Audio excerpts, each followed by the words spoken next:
Pour toute l'actualité de l'Église et des conseils pour votre vie familiale et spirituelle, abonnez-vous au magazine Famille Chrétienne sur famillechrétienne.fr, rubrique « Je m'abonne ».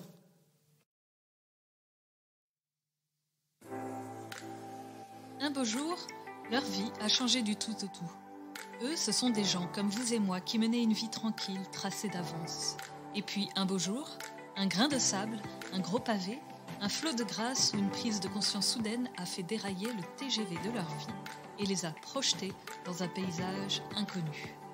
Un beau jour, c'est l'histoire d'hommes et de femmes croyants qui ont vécu un changement inattendu. Ils nous racontent leur arrivée en terre inconnue et comment ils en ont été transformés dans leur vie et dans leur foi. Bonjour, je m'appelle Marie et ces histoires m'émeuvent autant qu'elles m'édifient, alors je vous souhaite d'être touchés comme moi par ces destinées à la fois particulières et universelles. Bienvenue dans la saison 2 d'Un beau jour, un podcast de Famille Chrétienne. Aujourd'hui, je rencontre le père Jean-Christophe Thibault, alias Michael d'Or pour ses romans fantastiques. Souvent, les prêtres ont la vocation depuis tout petit. Ils sont nés dans une famille catholique, un terreau propice à l'éclosion d'un appel du Seigneur. Pour le père Thibault, ce n'a pas été du tout le cas. Il est né dans une famille non croyante et à l'adolescence, il s'est mis au spiritisme, qui l'a emmené loin, très loin de Dieu. Avant de connaître un beau jour, une conversion foudroyante qui l'a emmené près, très près de Dieu. Une histoire extraordinaire que je le remercie beaucoup de me raconter. Bonjour père. Bonjour Marie. Alors merci d'être ici, merci d'avoir fait exprès le déplacement depuis la Lorraine jusqu'à Paris. Vous m'avez dit que vous êtes levé ce matin à 4 heures du matin. Oui, j'ai pris un train qui allait tout doucement. C'est vraiment gentil. C'est une joie. De nouveau un prêtre au micro d'un beau jour. Je suis ravie, mais alors pour une histoire tout à fait différente de celle du père Amar, vous allez nous raconter ça. Mais pour commencer, est-ce que vous pourriez me présenter l'objet symbolique de l'histoire que vous avez apporté ? Est-ce que vous pourriez me le présenter, s'il vous plaît ? Oui, alors il s'agit, je pense que beaucoup la connaissent, c'est une croix de promesse scout. Alors, on va dire, banal, une croix de promesse scout. Beaucoup de scouts ont fait leurs promesses à 12, 13, 14 ans, etc. Moi, j'ai fait un peu plus tard, mais ça marque pour moi une très grande rupture avec mon passé, parce que, comme je le raconterai, j'étais entré effectivement dans une maîtrise scout, parmi les chefs, mais pas du tout avec une intention de faire du scoutisme, et certainement pas pour des raisons religieuses, mais au contraire pour faire perdre la foi aux scouts qui étaient dans cette troupe. J'avais fait un pari avec le chef de lui démontrer que Dieu n'existait pas. Et c'est comme ça que Dieu est allé me pêcher. Et donc, voilà. Et j'ai fait cette promesse scout et j'ai une promesse avec moi qui a 40 ans maintenant. Ça m'a l'air très mystérieux, cette histoire. Alors, pour qu'on comprenne bien, oui, vous dites que vous êtes issu d'un milieu donc non croyant, non catholique. Je ne sais pas, dans quel milieu, dans quel type de famille êtes-vous né et avez-vous été élevé ? Oui, alors, mes parents étaient enseignants. Après, la famille un peu plus large, je puis dire, du côté... Alors, je suis issu du Nord, je suis un ch'ti, comme on dit. Voilà. Donc, mon père est un fils de cheminot, ma mère était fille d'un facteur, mais qui a fait toutes sortes de petits travaux, il était même marchand de peau de lapin, oui, ça existait à l'époque, etc. Le point commun peut-être entre ces deux familles, c'est que la religion n'a aucune place. Pas forcément hostile, mais pas... Enfin oui, je suis quand même un peu hostile. Et mes parents, en revanche, beaucoup plus anti-religieux par leur choix, leur expérience de vie. Il faut resituer, on est fin des années 50, début des années 60.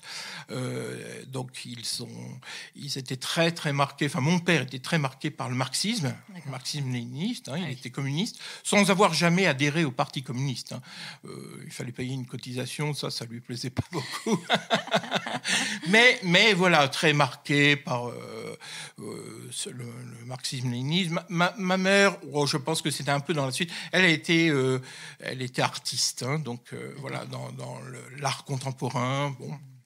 une rupture aussi avec son milieu social, et elle était plus, enfin, elle se disait maoïste. On avait à la maison, on avait le petit livre rouge de Mao Tse-tung. Voilà. Toute une époque. Toute une époque. Et donc, effectivement, au niveau religieux, bon, je suis pas tombé dans la marmite de la foi, comme Obélix. Un milieu complètement athée. Complètement athée, oui. Athée, et même, alors, un peu anticlérical, mais pas l'anticléricalisme farouche où on va se battre contre les curés, c'est pas ça, mais une sorte de mépris. Voilà, c'est un mépris par rapport à tout ce qui était religieux. Mon père considérait que c'était une perte de temps. Enfin, c'était la foi, c'était mettre un peu ses tripes sur la table, et il trouvait ça indécent. Et jusqu'à sa mort, il est mort il y a pas très longtemps là. Il fallait pas. La foi, c'était quelque chose d'indécent, ce qui fait que j'ai jamais pu échanger avec lui sur ce point-là parce que ça ne l'intéressait pas. Quant à ma mère, elle fait partie de ces gens qui n'ont pas de fibre religieuse. Encore aujourd'hui, quand je lui parle, je suis prêtre aujourd'hui, quand je lui parle de ce que je fais, elle comprend pas. Je dis, mais ça sert à quoi? Malgré son caractère artiste. Oui. Pas de transcendance du tout. Pas de transcendance, non, du tout. Voilà, c'est un peu le milieu dans lequel je suis né, j'ai baigné. Je crois qu'il y a eu un événement un peu particulier qui s'est passé quand vous avez eu 8 ans. Oui, alors voilà. Alors, pour le comprendre, il y a une première chose, c'est que si... Alors moi, je suis l'aîné de la famille, le premier enfant. Comme il y a des enfants, on ne sait pas pourquoi, et j'en fais partie, qui se posent des grandes questions dès leur naissance. Enfin, moi, très vite, je demandais pourquoi je vivais, pourquoi j'étais là. Je me souviens, je devais avoir 4 ans peut-être, il y avait une potiche, on habitait dans un immeuble, c'est dans ces immeubles qui ont été construits dans la banlieue de Lille, un peu rapidement après la guerre. Et je me souviens, il y avait une potiche chinoise, ou une imitation, bien sûr, voilà. Et je me souviens de l'avoir regardée et être allé voir ma mère après pour lui dire « Mais pourquoi je ne suis pas une potiche ?» Alors évidemment, elle n'a pas su me répondre. Et c'est justement, c'était un choc pour moi, parce que pour moi, comme tous les enfants, on pense que les parents ont réponse à tout. Oui. Mais pour moi, c'était une question existentielle. Oui. Qu'est-ce qui me différencie d'une potiche? Bon. Pourquoi suis-je sur cette terre? Pourquoi suis-je là? Et pourquoi je suis vivant? Pourquoi je pense alors que je pourrais être un être inanimé? Enfin voilà. Bon, avec mes mots d'enfant, bien évidemment. Oui. Ensuite, mes parents ont décidé, mais c'est aussi la mode à l'époque, de faire une expérience écolo. Donc, mon père a été nommé, comme il était prof d'anglais, donc, et ma mère prof d'art plastique, mais un peu plus tard. Ils ont été, ils sont partis dans une petite ville de Thiérache, on appelle, c'est une région pas très loin de Maroual, si ça vous dit quelque chose. Le fromage, oui. Voilà, le fromage est bien connu. Et donc, là, ils ont fait le choix d'habiter dans une ferme qui était abandonnée. Qui était alors très rustique. On n'avait pas d'eau potable. On allait chercher l'eau potable dans les toilettes du lycée, etc. On chauffait avec le charbon, parce que c'était le charbon. À peine de l'électricité. Voilà. Une expérience écolo avant l'heure. C'était un peu ça. Mais hippie, on n'allait pas au Larzac. On n'avait pas les moyens d'un hippie chic, si je puis dire. C'est un hippie pour pauvres. Donc on faisait ça dans le nord de la France. Et donc, effectivement... on s'est retrouvés dans cette ferme, un peu livrés à nous-mêmes. Et en 1968, donc mes parents ont lancé dans le lycée dans lequel ils travaillaient un peu tous les mouvements sociaux qu'on connaît, etc. Et on s'est retrouvés, mon petit frère et moi, donc moi j'avais 8 ans, on s'est retrouvés un peu livrés à nous-mêmes. Alors bien sûr, on savait s'occuper, mais une ferme, on a de quoi s'amuser, mais on s'ennuie aussi. Ouais. Et ça a eu un aspect positif, c'est que moi, ça m'a donné envie de lire. Et c'est vrai que j'étais aussi d'une famille pour laquelle la lecture est très importante. Il n'y avait pas de télévision, quasiment pas. Même les BD, c'était très mal vu, à part Tintin. C'est une exception. Mais sinon, voilà, c'était lire. Et un jour, donc j'avais 8 ans, je tombe sur un petit livre qu'il y avait dans la maison, sur lequel je vois sur la couverture, il y a un dessin. Et le dessin, c'est un pendule. Vous voyez ce que c'est, le pendule, un poids avec au bout d'un fil, etc. Et tout de suite, je me suis dit, mais c'est ce que tient le professeur Tournesol. Vous savez, dans Tintin, et, on voit le professeur Tournesol. Et j'ai jamais compris. J'avais demandé à mon père qu'est-ce que c'est. Il m'avait dit c'est la radiesthésie. Je crois qu'il m'avait donné ce nom-là. Voilà. J'ai rien compris. Puis ça l'intéressait pas trop. Puis je comprenais pas ce que faisait le professeur Tournesol avec ça. Sauf que quand même, c'est un grand savant, donc ça devait être très intéressant. Il disait toujours plus à l'ouest, plus... je ne voyais pas ce que ça voulait dire. Alors évidemment, ça m'a donné envie de lire le livre. Bon, je ne pense pas avoir tout compris, hein, ce qui était dit. Sauf qu'il y avait un petit passage qui disait « Grâce à la radiesthésie, il est possible, et le pendule, il est possible de retrouver des objets perdus. » Et puis on donnait des exemples, comment on pouvait réaliser des pendules, etc. Alors j'ai dit, mettons ça en pratique. Et donc j'ai demandé à mon petit frère de cacher des objets dans... Alors c'est pas un petit jardinier, hein, vous voyez, on est dans une ferme. Hein, bon. Et puis, avec mon pendule, je me mettais à la recherche de ces objets. Et de fait, alors je ne dis pas que j'ai retrouvé tous les objets, hein, que ça marchait à 100%. Mais j'arrivais quand même, l'une ou l'autre fois, effectivement, vous savez, ça tourne dans un certain sens, puis quand ça arrive sur l'objet, ça tourne dans l'autre sens, peu importe. Et c'est comme ça que je retrouvais des objets. Quand même. Et donc, donc, alors pour moi, c'était fascinant, quoi. Il y avait quelque chose de fascinant. Donc, est-ce qu'il y a des forces dans la terre, des puissances, des machins, des trucs comme ça? J'en ai parlé à mes parents qui se sont moqués de moi. Oui. Et là, j'ai pris une décision terrible de conséquences par la suite. C'est que j'ai décidé que j'allais faire mes recherches moi-même, mais qu'en aucun cas, je parlerai de ça à des adultes. Et surtout pas à mes parents. Et à partir de là, effectivement, je suis entré dans une recherche. Alors, mes parents ont fini par quitter cette ferme. C'était un peu fatigant de vivre dans un contexte. Alors, on est allé habiter dans une ville qui s'appelle Cambrai. Hein, donc, voilà. Et qui correspondait en gros au CM2, 6e. Alors, à partir de là, j'ai commencé à m'intéresser à tout ce qui était un peu mystérieux. Alors, je me souviens aussi un épisode qui m'est revenu en tête. Je l'avais un peu oublié, mais on ne pouvait pas regarder la télévision. C'était... Sauf certaines émissions que mon père permettait de regarder. Et donc, c'était toujours un événement en particulier. Et je me souviens d'avoir vu une émission sur la mort de Socrate. Il parlait du phénom. Et à ma grande surprise, dans la mort de Socrate, il parlait de ce qu'on appelle la métempsychose, plus connue sous le terme de réincarnation. Il parlait de la réincarnation. Et ça m'a fasciné. Et à partir de là, je me suis passionné. Alors, j'ai lu le Phédon d'abord. J'étais tout petit. Hein, c'était en 6e, 5e. Hein, 5e. Là, j'étais en 5e. Oh. Hein. Moi, ce qui m'intéressait, c'est une chose bien particulière, c'est ce qu'il disait sur la réincarnation, sur le fait que voilà, on puisse revenir dans d'autres corps, etc. Bon.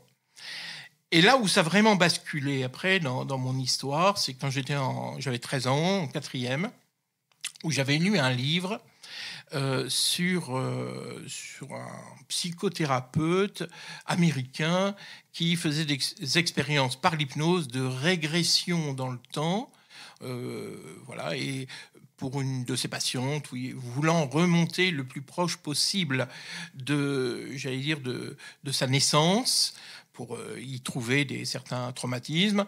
Tout à coup, il raconte que cette femme, qui est une Américaine, change de voix, plus exactement de vocabulaire. Elle se met à parler avec un vocabulaire plus ancien, etc. Et il dit, mais vous êtes qui? Et puis cette dame dit qu'elle s'appelle Bradley Murphy, c'est un livre d'ailleurs qu'on trouve encore dans le commerce aujourd'hui, hein, qu'elle est une Irlandaise et qu'elle est morte au 19e siècle. Et puis il termine son livre en disant, je suis allé voir, j'ai retrouvé même sa tombe, donc la réincarnation est une réalité, on a des vies antérieures. Voilà. Ce livre m'a fasciné au point que j'en ai parlé à un camarade de classe et qu'on a essayé de refaire exactement la même expérience.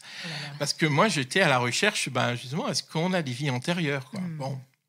Alors là, je tiens à préciser tout de suite, parce que sinon, il y a souvent une ambiguïté. Je ne suis pas en train de dire que l'hypnose en elle-même a quelque chose de mauvais ou nous entraîne sur un chemin d'ésotérisme, etc. Ce n'est pas du tout ce que je suis en train de dire, sauf qu'on a voulu faire une expérience d'hypnose à 13 ans, sans formation, sans expérience. Ce n'est pas ce qu'on a fait.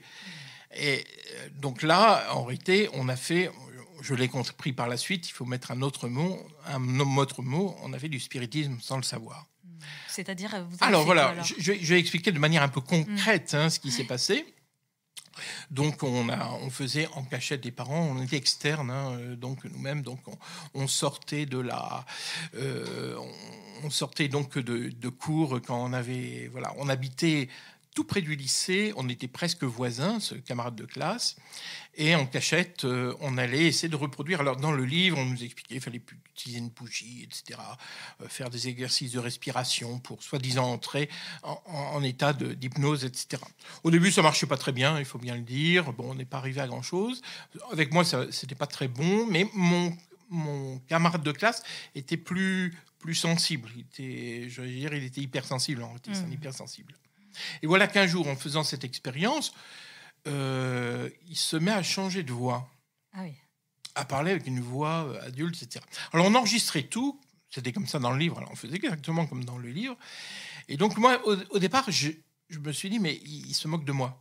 Il est en train de... Et j'étais déçu parce que moi, je prenais ça très au sérieux. Je pensais qu'il le prenait au sérieux.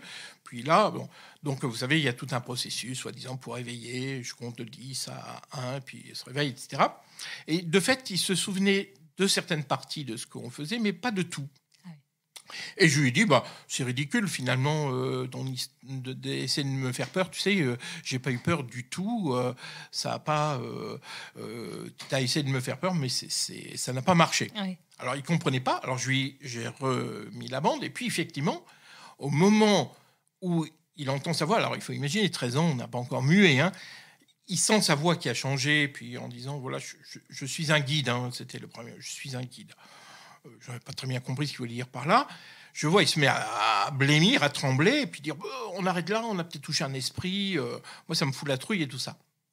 Moi, c'est l'inverse.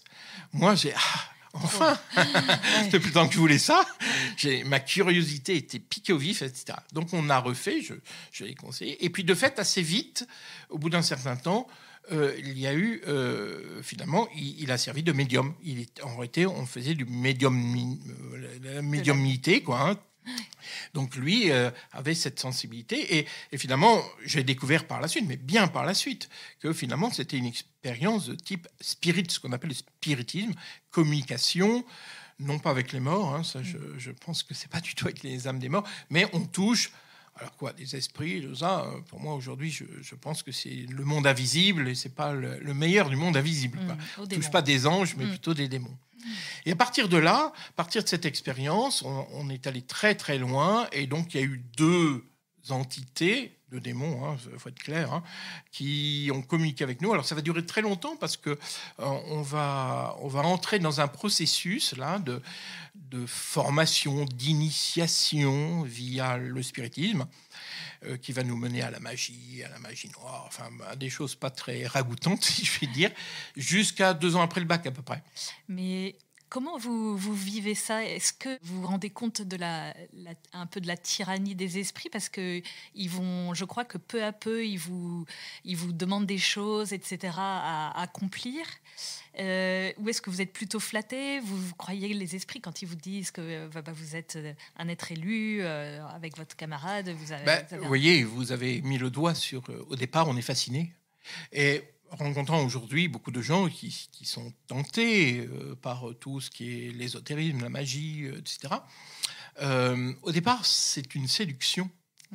Et c'est très flatteur. Enfin, là, tout à coup, vous imaginez, on était 2 gamins, petite ville, voilà, bon, pas des vies extraordinaires et tout ça. Et puis, tout à coup, voilà qu'il y a des êtres spirituels, les esprits, qui viennent nous dire qu'on est choisi, qu'on est des guides, qu'ils vont nous préparer à recevoir un enseignement très caché, supérieur, etc. Et que quand on sera adulte, on aura une mission très importante qui va changer presque la face du monde, même s'ils n'allaient pas jusque-là, ils étaient quand même plus subtils. Mais voilà. Alors au départ, si vous voulez, ça a été vraiment un appel d'air. Alors, on n'était pas fous en même temps, parce qu'au début, on y a cru jusqu'à un certain point, parce qu'on s'est dit, mais c'est peut-être dans notre tête que tout ça se passe. Après tout, on avait peut-être 13 ans, mais on savait un peu globalement qu'il y avait un inconscient. Enfin, on ne savait pas très bien le définir, mais on se le disait. Alors, on avait fait des expériences. Alors, la première, je me souviens, j'avais dit à cet être-là, qu'on appelait lui, parce qu'on n'avait pas... L'autre, on lui a donné Monsieur Gamma. Hein, on était des gosses, hein, parce qu'ils ne voulaient pas donner leur nom. Ce qui est d'ailleurs assez typique, les démons ne veulent pas donner leur nom. Hein, c'est comme ça qu'on les chasse. Hein. Bon, bref, je ferme la parenthèse. Et donc, finalement, j'avais dit, est-ce que vous voulez bien qu'on vous teste ? Je reprends le mot de l'époque, hein, c'était faire une expérience. Alors, je me souviens très bien, alors il faut imaginer mon ami qui était couché, les yeux fermés, sur le lit, avec une bougie derrière, etc. Et moi, à distance, j'ai fait un dessin qu'il ne pouvait absolument pas voir. Alors, j'ai dessiné un chameau. C'est facile, un chameau. Hein. Vous faites un cou, une tête, 4 pattes et 2 bosses. Voilà, c'est facile à dessiner. Rien pendant que je dessine le chameau, sauf à un moment, ça m'est resté gravé dans la tête, et je n'ai jamais oublié. Je lui ai fait, je ne sais pas pourquoi, j'ai dessiné 2 grandes oreilles pointues comme ça, un peu. Et j'entends mon ami, enfin en tout cas la voix qui parlait à travers mon ami, dire: il est quand même étrange ton chameau avec ses longues oreilles pointues. Alors je pense que si le ciel s'était ouvert là, à ce moment-là, ça n'aurait été pas plus extraordinaire. Enfin, on avait la preuve. Oui, on touchait un esprit. C'était impossible qu'il puisse voir. Alors ce qui fait que on reçoit tout comme une vérité, quoi. Parce que là, au contraire, on nous dit, vous savez, les professeurs, vos enseignements, ils ne savent rien. Vous passez vos examens et tout ça. Mais nous, on va vous dire la vérité, etc. Et peu à peu, et c'est tout le danger, c'est que finalement, on commence à nous enseigner des choses où on perd le sens de la raison. Enfin, finalement, on tombe dans l'irrationalité. Mais comme on est persuadé qu'on touche une réalité, que ce qu'on nous dit, c'est la vérité, surtout qu'ils se présentent comme des êtres élevés, évidemment. Hein. Ils disent qu'il y a bien dans l'astral des mauvais esprits, mais eux, ce sont des esprits supérieurs, évidemment.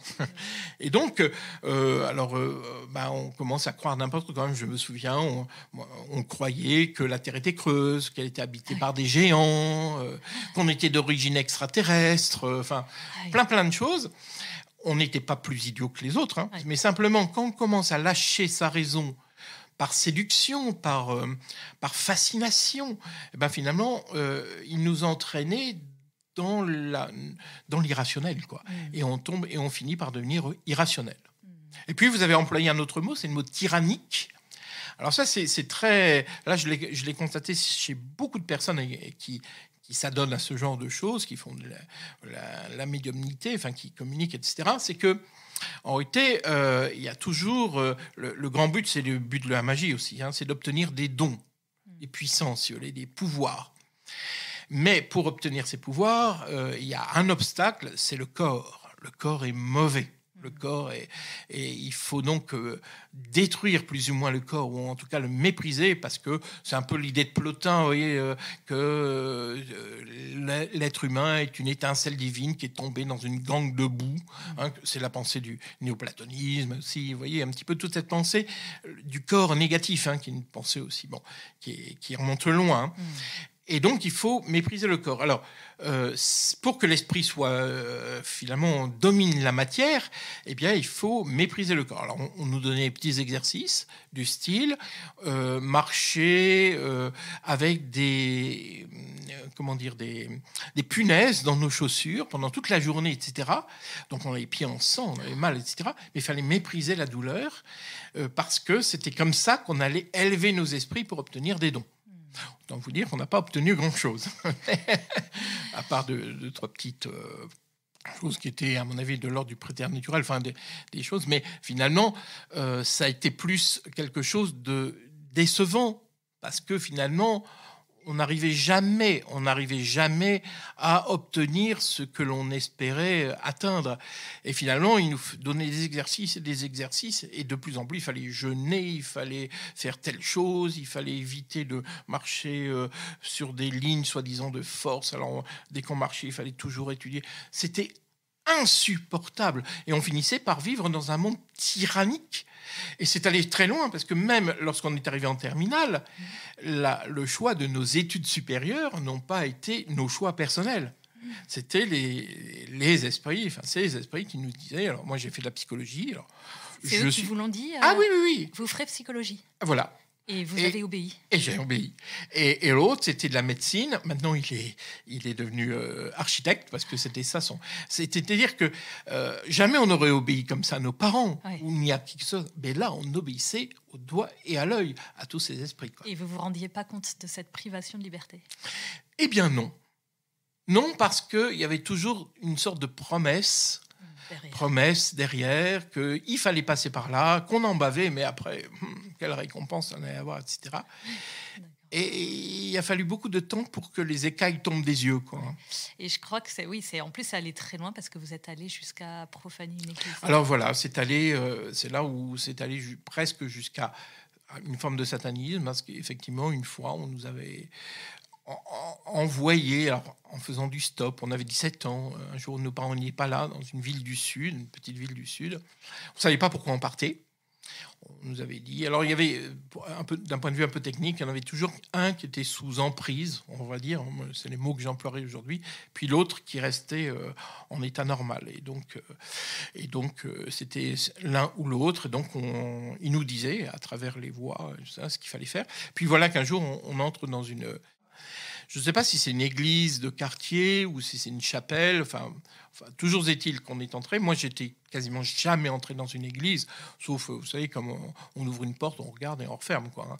Donc, je ne savais pas trop ce que c'était. Et une fois qu'on était dans l'église, ils nous ont demandé de tout casser, quoi. Enfin, de tout mettre à sac, quoi. Et on est reparti. Et vos parents ne sont pas au courant de Ignoraient tout. Tout. Ils ne voyaient rien. Ils voyaient rien. Bon, ils étaient aussi un petit peu dans leur propre... voilà.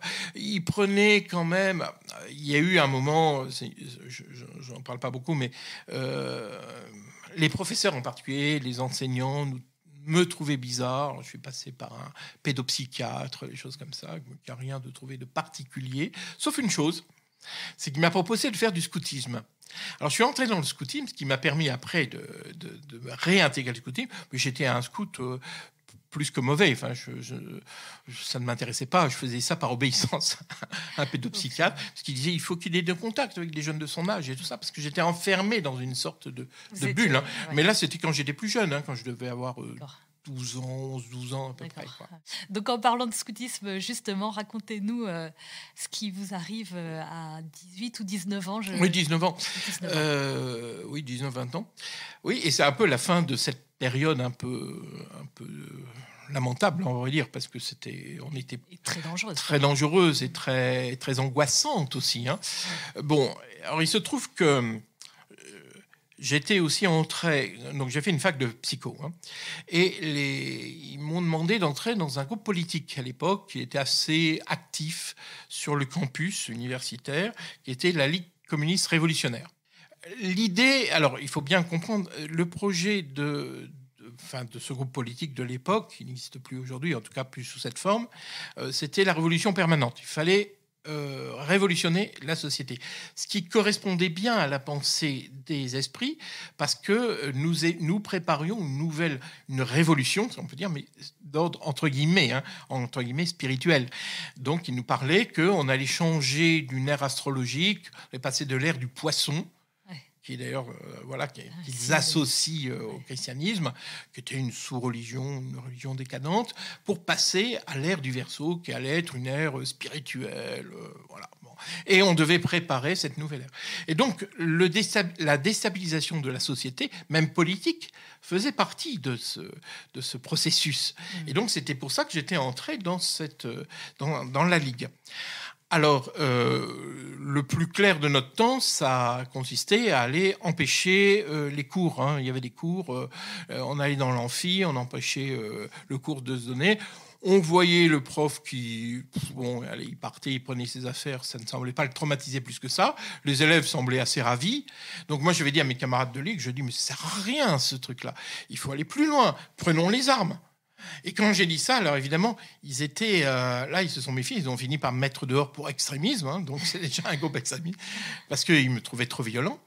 Mais un petit peu avant de me renvoyer, il m'avait dit cette chose-là, il m'avait dit, puis il savait que j'avais aussi une dimension un peu spirituelle, parce que je parlais aussi de spiritualité, ce qui n'était pas trop leur truc, hein, mais évidemment pas de religion, hein, de spiritualité.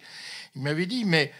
écoute, si tu as des choses à passer, ton énergie à passer, va casser du catho. Alors pourquoi ? C'est parce que nous étions dans un bâtiment, si vous voulez, dans lequel il y avait différentes associations, et nous, on avait 2 pièces, hein, si mes souvenirs sont bons, on avait 2 pièces qu'on avait passées, et juste en dessous, il y avait une aumônerie, et une aumônerie catholique. Et on les entendait parce que eux, alors ils étaient beaucoup plus nombreux évidemment, puis surtout ils riaient, ils jouaient de la guitare, enfin il y avait une bonne ambiance. Nous on refaisait le monde avec une tête de pied de long, enfin on se prenait très très au sérieux, donc ils nous énervaient quoi, ces cathos en dessous quoi. Voilà. Alors moi je me voyais pas aller dans l'aumônerie en dessous pour et c'est là où j'ai dit et si j'allais, alors d'autant plus que je connaissais un chef scout, alors c'était pas beau, c'est ce que je vais dire est très moche, hein, mais il avait perdu son père quand il était en terminale d'un accident de la route, etc. Il ne cachait pas le fait qu'il soit croyant, il était chef scout aussi et croyant. Je me suis dit, ça peut être facile, lui, de lui faire perdre la foi. Hein. Il suffit de dire, tu crois que Dieu existe et qu'il est bon, qu'est-ce qu'il a fait pour ton père, enfin, il me semblait qu'il y avait une belle faille exploitée là. La fin justifie les moyens, hein, c'est dans ce cas-là. Donc, et comme j'avais fait du scoutisme autrefois, donc j'étais un peu connu, je suis entré dans cette maîtrise. Ils étaient en recherche de chef, comme toujours. Hein, ça n'a pas changé. Le chef accepte. Alors, je joue une demi-transparence, j'allais dire. Je lui dis, moi, je suis pas catholique, tout ça. Mais ça veut pas dire que je m'intéresse pas à la religion. Je crois pas en Dieu. Et je voudrais te prouver que Dieu n'existe pas. Alors, il a dit, chiche, enfin, un peu de manière inconsciente comme ça. Et donc, j'ai fait, on fait un pari. Et donc, j'ai essayé de trouver des arguments, parce que pour moi, c'est une religion tellement bête, le christianisme. J'avais la vision, si vous voulez, que d'abord, un Dieu qui se fait homme, pour moi, c'était un humanisme, un anthropocentrisme un peu stupide. Et puis après, la seule vision, c'est que si on était gentil, on allait au ciel, aller avec des anges, jouer de la harpe, mais si on était méchant, on allait dans l'enfer avec le diable fourchu. Les diables fourchus, les cornus et tout ça. Alors évidemment, il faut imaginer quand vous faites de l'ésotérisme et tout ça, vous avez une vision, l'astral, le corps bien éthérique. Bien plus intelligente. C'est quand même bien plus intelligent que le christianisme. Donc je pensais que ça allait être en 2 coups de cuillère à peau, j'allais le mettre KO. Et puis ensuite, il allait entraîner les scouts. Et puis voilà, ça faisait partie du début de la mise en place, j'allais dire, de la mission que j'avais reçue quand j'avais 13 ans. Et puis, ça ne s'est pas passé comme ça. C'est-à-dire que lui, il tient déjà. Il tient. Je ne peux pas dire qu'il était, à l'époque, super bien formé. Hein. Il répondait pas forcément à mes questions, mais il était comme habité. Enfin, moi, c'était... Il y avait une flamme chez lui, qui a toujours, d'ailleurs. Hein, c'est devenu un bon ami par la suite. Il y avait une lumière chez lui. Ouais. C'était un homme lumineux. Très différent. Vous n'arrivez pas à l'éteindre. Et j'arrive pas à éteindre ça m'énerve même un peu. Ça m'énerve et en même temps, finalement, sans me l'avouer, j'étais très triste et ma vie était quand même pas très drôle, quoi. Et je l'envie un peu, quoi. Mais je me l'avoue pas. Hein. C'est après coup, hein, je dis tout ça. On arrive au camp d'été. Pour ceux qui connaissent le scoutisme, on campe, et la journée finit par un feu de camp, et après les jeux, les sketchs et tout ça, il y a la prière. Alors moi, j'avais prévenu, je ne resterai jamais à la prière, et de fait, j'allais me coucher. Je partais de ce moment-là au moment de la prière. Sauf un soir, je ne sais pas pourquoi, alors là, il ne faut pas me demander pourquoi, je me suis juste mis un petit peu à l'écart, et puis j'ai écouté, pour voir, comme ça. Et c'était la prière scout, tout simplement, qui était commentée, Seigneur Jésus, etc. Donc la prière d'Ignace de Loyola. Et alors, c'est pas que j'ai trouvé ça intéressant, pertinent, je sais pas quoi. J'ai dit, finalement, c'est beau ce qu'il dit. Simplement, je me souviens de ça, c'est resté gravé. C'est beau. C'est le mot beau, simplement. Ouais, c'est l'ouverture minimale du cœur, c'est pas, ou de l'âme, mais c'était suffisant. Et à ce moment-là, alors ça c'est très mystérieux, c'est l'histoire des conversions un peu subites et brutales, très douces en réalité, mais très radicales, on va dire. Je me suis vu tomber à genoux, je ne sais pas pourquoi, et là avec une expérience de bien-être, mais totale, quoi. Vraiment. Ça a duré 2 heures à peu près, ou incapable de me relever. Je me souviens d'ailleurs que ce chef scout qui était reparti après est venu, il s'est assis à côté de moi, sans rien dire, puis il est reparti. Puis je me suis dit, mais oui, ça c'est une présence qui n'est pas envahissante, quoi. C'est finalement presque le sens de la présence de Dieu, quoi. Il est là à côté, ça fait du bien, mais c'est pas dans tous ces verbiages qu'on avait, ces mots, ces ordres, etc. C'est autre chose, quoi. Et quand je me suis relevé, eh ben, j'ai cru, je croyais en Dieu. Et vous savez, c'est comme un disque dur qui est reformaté. Enfin, et c'est-à-dire que d'abord, je prends conscience que tout ça, tout ce que j'avais vécu dans la magie, l'ésotérisme, l'occultisme et tout ça, mais c'était du vent. Ah oui. Du vent, d'abord. J'étais creux.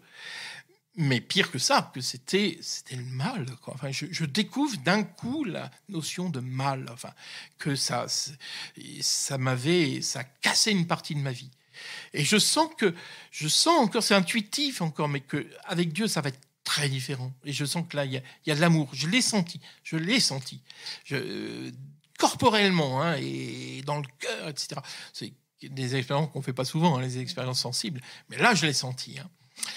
Et que Jésus, c'est lui qui avait la vérité. Enfin, mais je ne savais pas qui était Jésus. Hein. C'est un nom pour l'instant, c'est encore un nom. Ah oui, d'accord. Alors, au point d'ailleurs que quand le lendemain, j'ai dit à mes confrères, enfin les autres chefs scouts, que j'étais devenu croyant. Au départ, ils avaient un peu de doute. Tout ça, et j'ai dit, mais qu'est-ce qu'on fait quand on est croyant? Il dit, il faut aller à la messe. Alors, ça, je m'en souviendrai toujours. Ils m'ont emmené à la messe.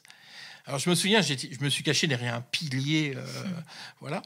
Et puis, j'ai dit, mais qu'est-ce que c'est que ce truc? Enfin, je voyais les gens qui s'asseyaient, qui se levaient, tout ça. Puis, ils disaient toujours « Amen, Amen » aux prêtres qui étaient là. Mais Amen quoi? Je voyais rien. Enfin, j'avais tellement peu. Puis, ils faisaient des drôles de signes kabbalistiques sur eux. Le signe de croix. C'est le signe de croix, mais pour moi, c'était un signe magique. Vous voyez, ah oui. Tous mélangés. Mais le pire, ça a été au moment de l'Eucharistie. Alors, je savais qu'il y avait une histoire de pain et de vin. J'étais quand même pas complètement... Mais je voyais pas de pain, et j'ai pas vu de pain ni de vin. Enfin, parce que ça se présente une hostie. Ça ressemble pas à du pain. Ouais. Et quand le prêtre a pris cette hostie en disant « Prenez, mangez, ceci est mon corps », je pensais qu'il parlait du sien. Il dit mon corps, donc le corps. Je dis oh là. Et puis après, il prend une coupe et puis prenez, buvez, ceci est mon sang. Moi, ça, tout de suite, il y avait quelques mois plus tôt, je faisais des rites où on boit du sang réellement d'animaux, vous savez, pour des rites magiques, etc. Enfin, de magie noire en particulier. Je dis mais finalement, mais ça recommence, c'est encore de la magie, quoi. Enfin, donc il a fallu beaucoup de temps pour que je fasse. Alors j'étais croyant, hein, bien sûr, mais en même temps avec toutes les stigmates, hein, c'est un peu comme Jésus quand il ressuscite. Il y a le corps ressuscité, mais il y a encore les stigmates de son ancienne vie, de sa crucifixion. Et j'avais encore tous les stigmates de mon passé. Donc oui, vous devenez croyant, mais il y a tout ce bagage à laisser de côté. À laisser de côté. Par exemple, on m'a dit il faut lire l'Évangile. Alors, quand j'ai lu l'Évangile, j'avoue, une déception énorme. Ah oui? Déception énorme parce que c'était... j'avais lu à Bhagavad Gita, je m'étais... etc. Et je trouvais que c'était plat. Aimez-vous les uns les autres. Oui, bon, d'accord. Enfin, je trouvais ça plat. Alors, je me suis dit, c'est qu'il y a un message secret. Et comme j'avais fait un peu... je m'étais beaucoup intéressé à la Kabbale, tout ça. Donc, j'ai essayé de chercher, à partir de ce que j'avais pris dans la Kabbale, le message secret de Jésus. Évidemment, je suis arrivé à rien du tout, quoi. Et il m'a fallu un certain temps pour me rendre compte que la simplicité, enfin, que la vérité était simple. Et que Dieu était simple. Enfin, simple, il y avait quelque chose de... Et que la profondeur, elle n'était pas dans le spectaculaire, dans ce qui est construit, ce qui est impressionnant, dans le secret, dans les mots qu'on ne comprend pas, dans tout ce verbiage avec plein de mots techniques, etc. Il est au contraire dans la simplicité d'une source, quoi. Enfin, finalement... Combien de temps ça a duré pour justement devenir vraiment catholique et rompre avec les esprits? Parce que je ne sais pas, eux, ils n'ont pas dû être très contents de voir leur... j'ai eu plein de retours de flamme. C'est vrai? J'ai eu plein de tentations et surtout qu'à l'époque, je le regrette un peu aujourd'hui parce que je trouve que ça m'a fait perdre un peu de temps. J'ai demandé à des prêtres de m'accompagner, mais ça n'a pas été si simple de trouver parce que je n'avais pas le langage du parti, si je puis dire encore. Je n'avais pas encore le langage catho super bien. Donc je mélangeais les termes, je mélangeais des termes ésotériques chrétiens. Tout était encore un peu mélangé. Ouais. Il y a des prêtres qui me disent, ça énervait, quoi. Donc, ça m'a pas facilité, j'allais dire, le rapport à l'Église. Donc, pendant 2 ans, je me suis senti quand même un peu seul. Donc, bon, j'ai fait ce que j'ai pu, j'ai cherché, etc. Alors, j'ai eu une chance. Donc, ça a duré 2 ans, un peu, ce temps où on est encore un peu... où il faut décanter. J'allais dire, il faut décanter. Profondément, j'avais la foi. Profondément, j'avais fait l'expérience. Profondément, je savais que la vérité, c'était le Christ et rien d'autre. J'ai quand même été voir du côté des protestants pour voir si c'était peut-être de ce côté-là. Bon, ça ne m'a pas tout très enthousiasmé. Enfin, j'ai fait plusieurs petites expériences, mais c'était vraiment le catholicisme qui était vraiment... où là, j'ai senti qu'il y avait un trésor, quoi. Enfin, il y avait un trésor de grâce, d'histoire, de théologie que je ne connaissais pas encore, mais que je pressentais plus exactement. Et alors, la Providence fait bien les choses parce que mon père a été muté du nord vers l'est de la France, là où j'habite aujourd'hui. J'habite actuellement en Moselle. Et la Moselle, comme l'Alsace, fait partie des départements qui sont concordataires. C'est-à-dire qu'ils sont encore sous l'Ancien Régime, donc de Napoléon, peu importe. Mais il y a une chose qui est importante, c'est que il y a la possibilité de suivre des cours de théologie qui donnent des diplômes reconnus par l'État. Je voulais changer complètement la psychologie, il ne fallait plus m'en parler. Pour moi, c'était associé à mon passé. Alors, comment étudier la religion? Alors, ce qui me semblait être le plus proche, c'était la philosophie. Donc, j'ai décidé de m'inscrire en cours de philosophie. Et donc, j'arrive à la fac. Et puis, pour m'inscrire, j'avais mon petit papier pour mon inscription en philosophie. Donc, je recommençais un peu à zéro. Là, bon, les parents n'étaient pas très heureux que je recommence à zéro. Mais enfin, bon, encore une lubie de plus. Ils ne savaient pas que j'étais chrétien encore. Vous ne leur aviez pas encore dit. Ah non, j'ai pas osé. J'étais un peu lâche de ce côté-là. Je n'ai pas réussi à dire à ma famille, même ma famille, que j'étais chrétien. Il a fallu du temps. Donc, j'arrive, j'attends mon tour, et puis je vois qu'on peut s'inscrire dans 2 disciplines, soit la philosophie, soit la théologie. Alors, je revois encore la dame qui prend les inscriptions. J'ai dit, mais théologie, qu'est-ce que vous mettez par le mot théologie? L'étude de la religion, de Dieu et tout ça. Ouais, c'est bien ce que j'avais cru comprendre. Et théologie quoi? Catholique. Alors, j'ai arraché mon petit papier, j'en ai pris un autre, et je me suis inscrit en théologie. Ah oui, carrément. Carrément. Quand je suis rentré à la maison, j'ai dit à mes parents, ça y est, je suis inscrit. Alors, tu es inscrit en philosophie. J'ai dit, j'ai pris une voie spécialisée, on va dire. J'ai pris une spécialisation, la théologie. Alors là, autant dire que là, je me suis fait assommer par mes parents qui m'ont dit, écoute, maintenant, tu te débrouilles. Nous, on ne finance pas tes bêtises. Alors, ils savaient, je pense qu'ils commencent à pressentir que j'étais devenu chrétien, mais je ne l'affirmais pas. Difficile, quand il faut imaginer quand on est seul, complètement dans un milieu. Toujours le milieu, c'est des ruptures qui sont lourdes et difficiles et pénibles même. Bon, je comprends bien, moi, la phrase de l'Évangile, si tu ne quittes pas mère, ton père, ta mère, tes frères, tes sœurs, tu n'es pas digne de moi. La dignité, oui, ça nécessite le courage du petit matin, quand même. C'est ce que j'allais dire. La conversion au Christ n'est pas toujours aussi facile qu'on croit, parce qu'il faut prendre aussi la croix du Christ. Là, il faut prendre tout de suite. Et ça a été avec sa croix. C'est ça un peu la croix, c'est la rupture avec votre. Pour moi, c'était cette rupture. Il y avait beaucoup de joie de la foi, puis je suis allé à la messe tous les jours. J'avais une vie, puis je parlais que de ça. C'était comme tous les convertis. Il n'y a plus que ça qui compte dans sa vie. Un peu déçu par l'Église, je ne le cache pas, par la tiédeur. Comme beaucoup de convertis. Je voyais des gens qui ne semblaient pas avoir le feu que moi j'avais, donc ils me voyaient très enthousiaste. Puis les gens, voilà. C'était. Après, je suis devenu comme eux. Après, je me suis assagi. Malheureusement. Mais malheureusement, oui. Non, il en reste quelque chose. Il en reste quelque chose. On le sent. Oui. Et puis mais puis il n'y a aucun mépris par rapport aux pratiquants. Je dis ça avec un peu d'humour. Mais c'est vrai que quand on est converti, on a l'impression que tout le monde est converti. Tous les chrétiens sont comme ça, parce que c'est tellement merveilleux. Mais en famille, alors là, c'était plus difficile. Et de fait, j'en ai fait l'expérience tout de suite. D'abord, rien que par le fait d'avoir fait de la théologie, mes parents m'ont dit, nous, on ne finance plus rien. Donc là, c'est une de mes premières prières un peu désespérées vers le Seigneur. J'ai dit, écoute, voilà, moi je fais ça pour toi, donc voilà. J'aurais besoin d'un travail j'aurais besoin d'une voiture pour aller en cours de théologie, j'aurais besoin d'un logement, je l'ai fait un petit peu. Vous n'allez peut-être pas me croire, mais en 10 jours, j'avais tout ça. Ah ouais. Il y a eu un poste de surveillant qui avait été, c'était une jeune fille, puis elle est tombée enceinte, et donc il fallait, et j'étais juste le suivant, ouais. Et donc tout à coup je reçois un coup de fil en disant: vous êtes encore disponible pour être surveillant dans un lycée technique? Ah bah oui, bien sûr. J'ai trouvé un logement où je pouvais rentrer, j'ai acheté une épave de voiture, mais quand même une voiture, etc. Et j'ai été autonome. Alors pour moi c'était, le Seigneur, mais en même temps sans trop d'étonnement, parce que je me disais, le Seigneur, oui, il s'occupe.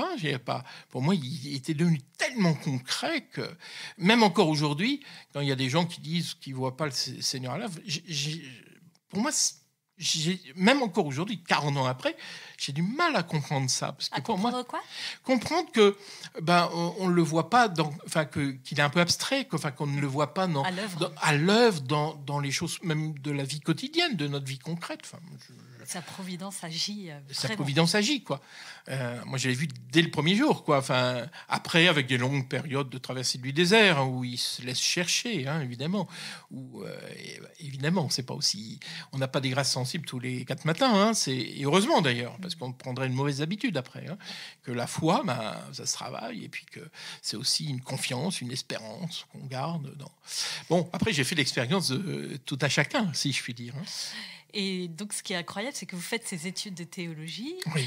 Mais ça va encore plus loin, parce que arrive un moment où vous vous dites que vous voulez être prêtre.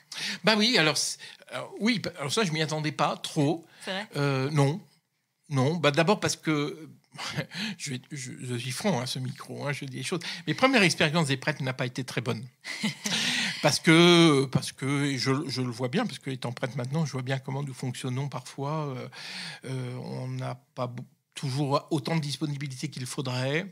On a envie d'aller trop vite parfois, alors qu'il faut prendre le temps d'écouter les personnes, de les laisser être, les laisser cheminer aussi. Oui. Et je suis tombé peut-être, sauf sur un premier prêtre, qui a été le premier à accueillir ma conversion, mais aussi à me confesser aussi. Très vite, il a commencé par la confession, et puis ensuite j'ai fait ma première communion. J'avais des années après, parce que voilà. Bref, je reviens donc à ces études de théologie. Alors, c'est pas évident de faire de la théologie quand on n'a jamais fait de catéchisme dans sa vie. J'imagine.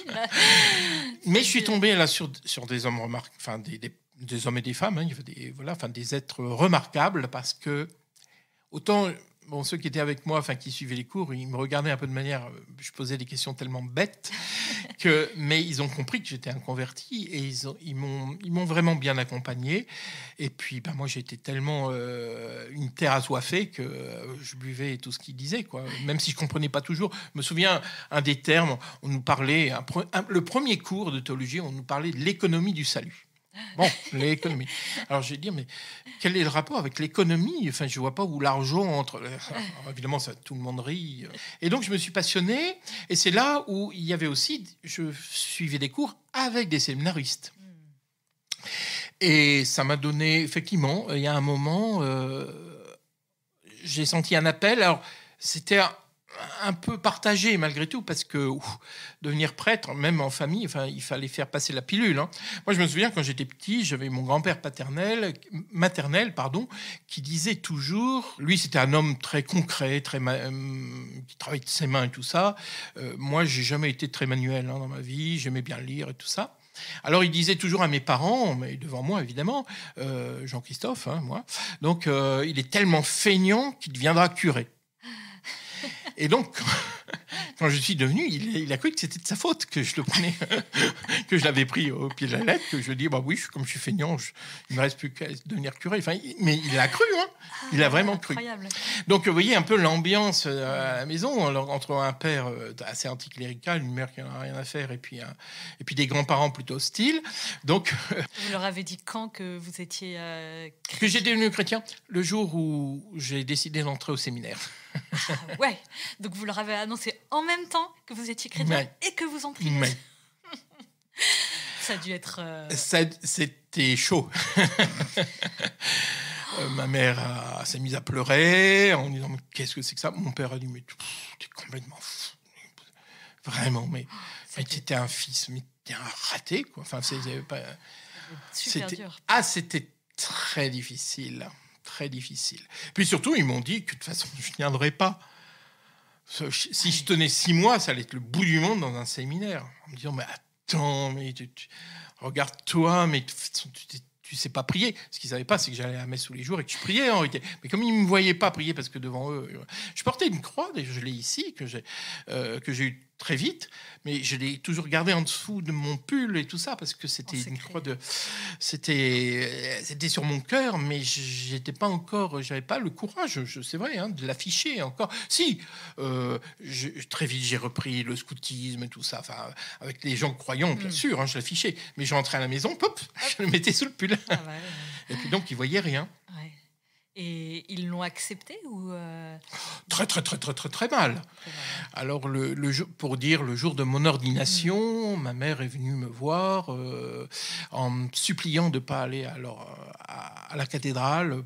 Elle s'est même mise à genoux, c'est la première fois que je voyais ça, en pleurant, en disant « n'y va pas, n'y va pas, n'y va pas ». Et c'est là où je lui ai dit, tu sais, dans l'Évangile, il est écrit qu'il faut préférer le Seigneur à Père. C'était un peu dur, mais donc j'ai sorti cette phrase. Au début de la célébration de l'ordination, donc diaconale, après, donc c'était la première ordination pour devenir diacre. Il y avait leur place réservée, parce qu'il y avait très peu de personnes pour ma famille, parce que pour inviter, c'était moins de 10 personnes. Tout seul, quasiment. Sauf après des gens que j'avais connus par le scoutisme, mais disons de la famille ou des proches, du premier cercle, j'allais dire, c'est très peu de gens. Et puis les places étaient vides. J'ai dit, ils sont pas venus. Et puis au moment du Kyrie, je les ai vus arriver, puis ils sont venus quand même. Ils sont quand même venus. Ouais. Et puis après, on n'en a plus parlé. Après, il y a un grand silence. Et donc, et encore aujourd'hui, c'est pas, on parle un peu de la pluie, du beau temps. Voilà, mais pas tellement. Enfin, en tout cas, ou alors la religion dans son aspect extérieur. Ils me disent, t'as encore eu une messe aujourd'hui? Voilà. Mais pas de la foi en elle-même, quoi. Ouais, ça doit être un peu dur pour vous de voir que vous devez prier tout le temps pour eux et pour leur conversion. Oui, alors en même temps, je me suis dit, c'est ma mission peut-être dans ma famille, après tout, d'être le croyant de service, si je veux dire, et de porter, et de porter. Et donc, depuis que je suis prêtre, en plus, c'est formidable, parce que je peux dire la messe pour eux et tout ça, sans qu'ils aient besoin forcément d'avoir l'assentiment. Mais je le fais pas, je le fais parce que, en tant que fils, on a le droit de prier pour ses parents et d'offrir pour eux. Et maintenant, j'allais dire, attention, parce qu'il ne faudrait pas donner l'impression que c'était très dur au départ. Bon, après, ils se sont habitués. C'était peut-être avec les grands-parents maternels, c'était plus complexe. Là, ils ont mon grand-père, jusqu'à sa mort, et même ma grand-mère, n'ont jamais dit à leur entourage que j'étais prêtre. Ils disaient que j'étais prof. Parce que c'était un peu la honte, quoi. C'était un peu la honte, trop dur. Ouais. Et puis donc, voilà. Et donc, mais en réalité, j'ai des bons contacts, évidemment, avec ma famille, avec mes parents. Même si c'est pas simple, parce que quand mon papa est décédé, là, il est décédé il y a quelques années maintenant, donc je suis allé dans les pompes funèbres, donc ils voient avec un col romain, quoi. Enfin, voilà. Ils me voient arriver, puis je dis oui, mais c'est pour mon père et tout ça. Ils me disent, alors pour la messe, je dis non, il n'y aura pas de messe. Alors, déjà, ils ne comprennent pas. Puis après, ils disent, on choisit un cercueil. On met une croix dessus. Quelle croix vous choisissez? Non, il n'y aura pas de croix. Enfin, venant d'un prêtre, ils étaient là, mais très. Et puis, je n'avais pas du tout envie de leur raconter, oui, mais c'est parce que je suis un converti. Je n'ai pas envie. J'avais d'autres choses à faire. Mais ça met dans une position, parce que je respectais en même temps ce qu'était mon père. Ça ne m'a pas empêché de le bénir sur son lit de mort et de dire la messe pour lui. Ça. Mais j'ai respecté que ses volontés. Il n'y a pas eu de croix sur son cercueil. Il n'y a pas eu de tout ça, quoi. En quoi vous avez été transformé par cette conversion incroyable à la Saint-Paul? Un peu tout, quoi. C'est ce que je disais tout à l'heure. J'ai l'impression qu'il y a un disque dur qui est de nouveau. C'est-à-dire le rapport au monde, le rapport à soi-même. Alors, par exemple, une chose. Peut-être la première chose, le premier effet que j'ai pu voir, ça n'a pas finalement été sur Dieu directement ou sur les autres.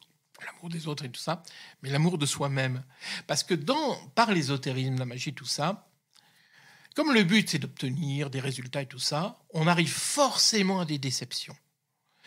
Forcément, on n'est pas le mage ou le magicien qu'on voudrait être, parce que je ne dis pas que ça n'existe pas, la magie, hein, il y a une certaine efficacité, mais en même temps, jusqu'à un certain point, c'est beaucoup plus limité qu'on ne prétend en réalité. Donc finalement, je me faisais engueuler d'ailleurs parce que j'étais trop attaché à la matière, j'étais encore trop attaché au corps, etc. Donc je ne m'aimais pas. Ah oui. Et donc, la première chose par la foi, la conversion, c'est de me regarder avec je crois, avec les yeux de Dieu, c'est-à-dire de dire, je suis pas si mal que ça. Enfin, je veux dire, peu importe qui je suis aimé pour ce que je suis, et non pas pour ce que je dois faire ou ce que je dois être. Et ça, je crois que ça a été extrêmement fort, parce que à partir de là, si on est en paix avec soi-même et qu'on a un regard positif et même d'amour sur soi-même, alors à ce moment-là, on peut aimer les autres. Ce que j'étais incapable, parce que quand j'étais dans l'ésotérisme, je ne pouvais pas aimer les autres, c'était impossible.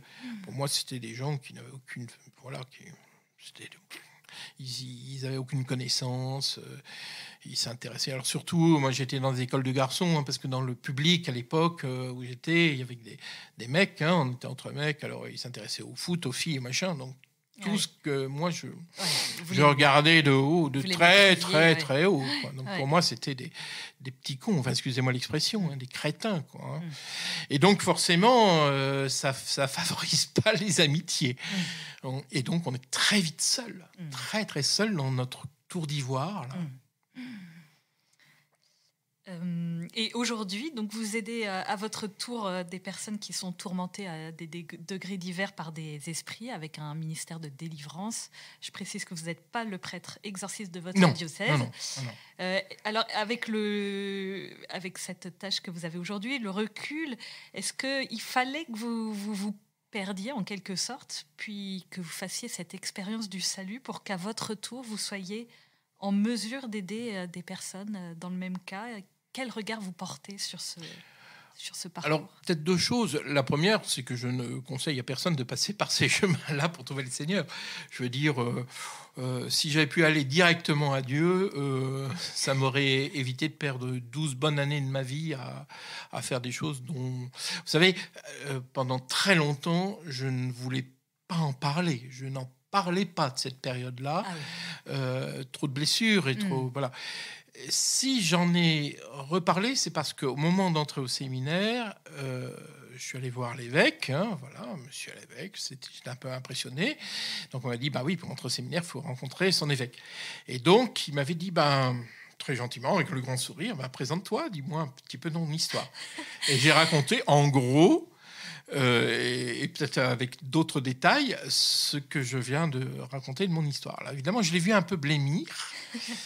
Elle me dit, ah oui, quand même, ah oui. Voilà. Il n'a pas été déçu. Oui, alors moi je m'attendais, d'ailleurs, je me suis dit, je vais prendre la porte, il va me trouver, il va me dire, je vais réfléchir. Non, il n'a pas dit ça. Il m'a dit une chose qui a été très essentielle par la suite, c'est il m'a dit, écoute, je pense que tu n'es pas le seul à vivre ce genre de choses. Peut-être que ta mission, ça va être d'accueillir des gens qui passent par les mêmes chemins. Après tout, tu les comprendras puisque tu es passé par là. Donc, tu es en mesure de les comprendre. Mais je voudrais avant que tu te formes sur ce domaine. Donc, j'ai fait ma formation cursus de prêtre classique, j'allais dire. Donc, j'ai commencé en France, un premier cycle à Nancy. Après, j'étais envoyé à Rome. Et là, j'ai fait ce qu'on appelle une spécialisation, une sorte de spécialisation, une licence canonique, on appelle ça. Alors, j'ai fait ça chez les jésuites à Grégorienne. Et il y avait un petit département qu'on appelle la missiologie, l'étude de la mission. Et à l'intérieur de la mission, il y avait aussi, comme la mission, c'est aussi le rapport aux autres religions, etc. Donc, il y avait tout un département d'histoire des religions. Donc, aujourd'hui, j'ai une formation d'historien des religions.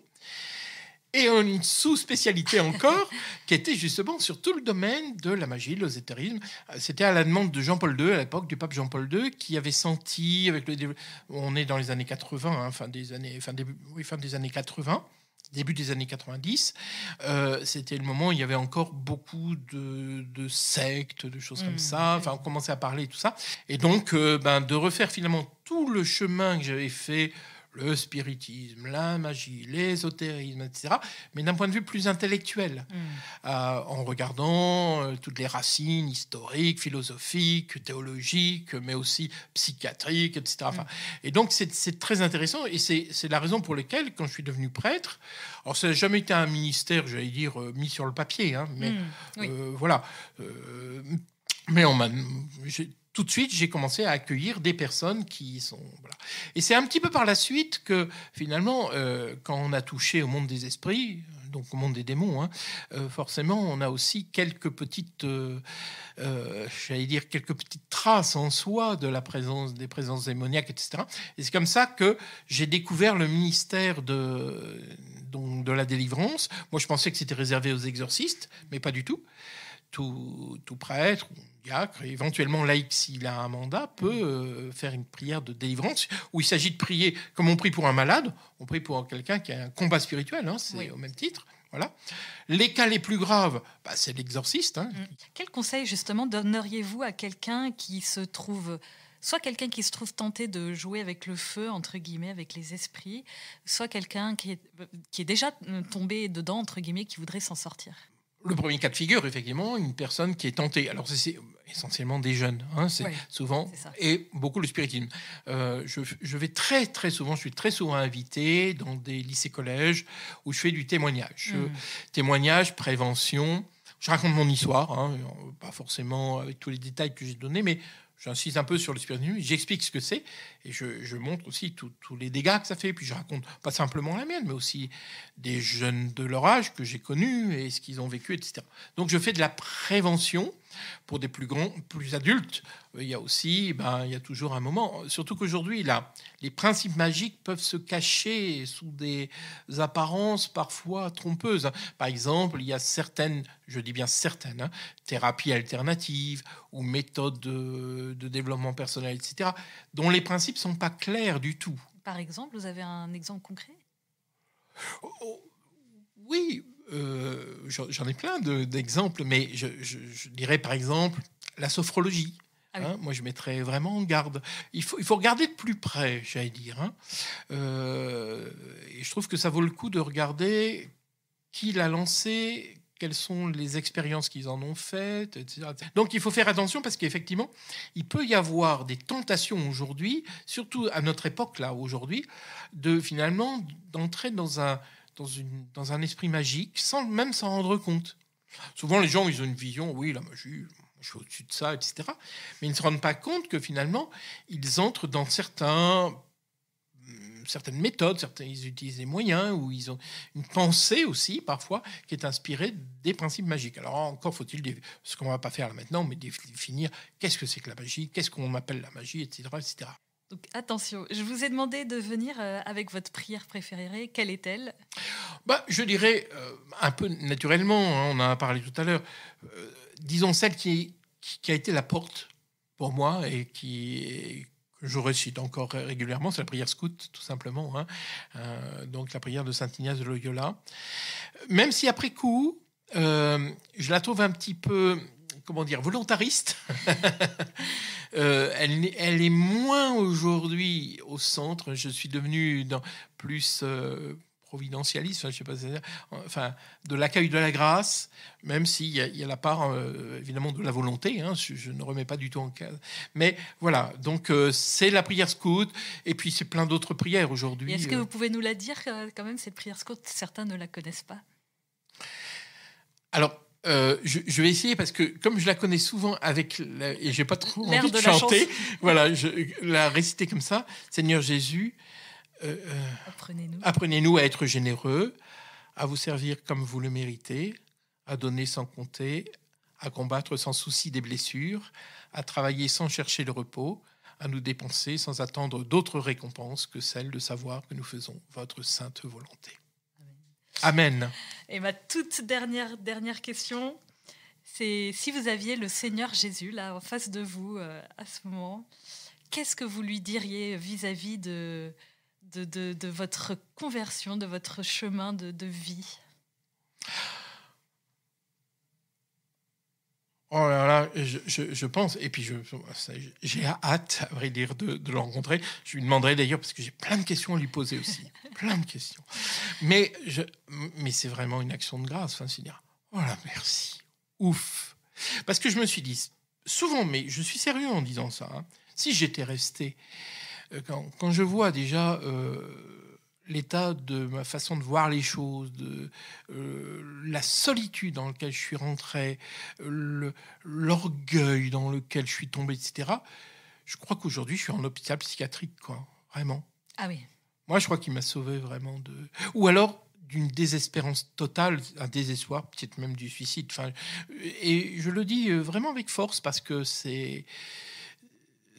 Je vois, finalement, si j'avais poussé jusqu'au bout, c'est logique, parce que je me serais déçu, finalement, je me serais détesté, et j'aurais été seul. Enfin, entre l'hôpital psychiatrique et la mort, je vois pas trop, quoi. Hein, c'est... Parce que je suis en même temps quelqu'un d'entier, parce que si je suis entier comme chrétien aujourd'hui, je l'étais déjà avant, quoi, hein. Donc forcément, j'aurais voulu aller jusqu'au bout, mais il n'y a pas de bout. Il n'y a pas de fin, il n'y a pas d'oméga. Il n'y a que le désespoir. Il n'y a que le désespoir. Il n'y a que du vide. Merci beaucoup, Père. Eh bien, de rien, c'est avec plaisir. Merci de nous avoir écoutés. J'étais très contente de recevoir le Père Thibaut et cette conversation m'a beaucoup enrichie. Et vous, qu'en avez-vous pensé ? N'hésitez pas à me faire un retour sur le groupe du podcast, sur la page Facebook de Famille Chrétienne ou sur le compte Instagram les-podcast au pluriel-FC. D'ailleurs, n'hésitez pas à vous y connecter régulièrement. Vous y découvrirez la photo de l'objet apporté et d'autres surprises. Vous pouvez trouver également cet épisode sur le site famillechrétienne.fr dans la rubrique podcast. Facile à trouver, c'est dans la bande bleue tout en haut du site. Il est accompagné d'articles pour en savoir plus sur notre invité. Et puis si cet épisode vous a plu, n'hésitez pas à le partager à vos amis, surtout ceux qui traversent une phase difficile. Qui sait, cela les aidera peut-être. Enfin, ceux qui nous écoutent via iTunes ou Apple Podcast, si vous pouviez mettre une note de 5 étoiles et un commentaire, cela permettrait au podcast de remonter dans les recommandations et de le faire connaître à plus de monde. Un grand merci et à bientôt.